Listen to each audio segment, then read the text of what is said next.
Assalamualaikum warahmatullahi wabarakatuh. Alhamdulillahirabbil alamin wa bihi nasta'inu ala umuri dunya waddin. Wassalatu wassalamu ala asrofil anbiya'i wal mursalin wa ala alihi wa sahbihi ajmain, amma ba'du. Rabbi sahli sodri wa yassirli amri wahlul 'uqdatam min lisani yafqahu qawli. Kujuhna papayung nu maha agung, diwuwuh guntur nuhun, dirajah magfirah Allah subhanahu wa ta'ala. Wirdaya kalimah nu langkung endah dina dinten walimah akad nikah, sayanti kalimah tasbih, tahmid, sareng kalimah-kalimah zikrullah. Shalawat miwah salam mugia sapapaosna tercurah limpahkeun ka junjunan urang sadaya habibana wa nabiyana Muhammad sallallahu alaihi wasallam. Sok sanaos ribuan tahun teu aya dikieuna, seungit ngadarinding kaceluk ka aun-aun kawentar ka jamantara. Langkung tipayun sim kuring nyagakeun salam pangrempes, marhaban ahlan wa sahlan, marhaban bihudurikum. Wilujeng sumping kasugrining hadirin utamina rombongan di calon panganten pameget anu alhamdulillah dina danget ieu parantos dugi di ieu tempat kalayan salamet. Saperkawis wirehing sim kuring dina dinten ieu kapapancenan janten pangjajab acara dina walimatul usri kersana Neng Nida Maulida Rahmatillah putri kadede di Bapak Yaya Nurul Haq kalih Ibu Ai Nur Habibah, Kak Cep Andri Irawan putra kadede di Bapak Ade Kamaludin kalih Ibu Iis Masito dina dinten Jumat ping 8 Desember 2017 nyarengan sareng ping 17 Mulut 1438 Hijriah. Dadahut memeh guluyur kebat rumampah sejak melaksanakan sunnah Rasulullah Sallallahu Alaihi Wasallam nanging sata acana supados langkung sugema ranggeyan acara disebatan heula. Dipitembayang ku bubuka dilajengkeun kana aosan ayat suci Al-Qur'an. Acara nincak kana pangbagea saterasna acara nincak kana penyerahan sareng panampian. Teras panginten kana acara inti nyaeta akad nikah, salajengna dirangkei ku adat hormat sungkem, teras panginten aya hua pringkung bakakak hayam, saterasna beras walimah pungkas. Supados teu nyontang kana waktos mangga urang sami-sami buka ieu acara ku aosan bismillah sasarengan. Bismillahirrahmanirrahim.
Perkara ngajejeran acara.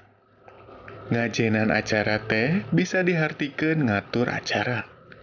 Ari jalma anu ngajejeran acara teh disebutna pangjejer. Ari jalma anu ngajejeran acara teh disebutna pangjejer acara atawa panata acara.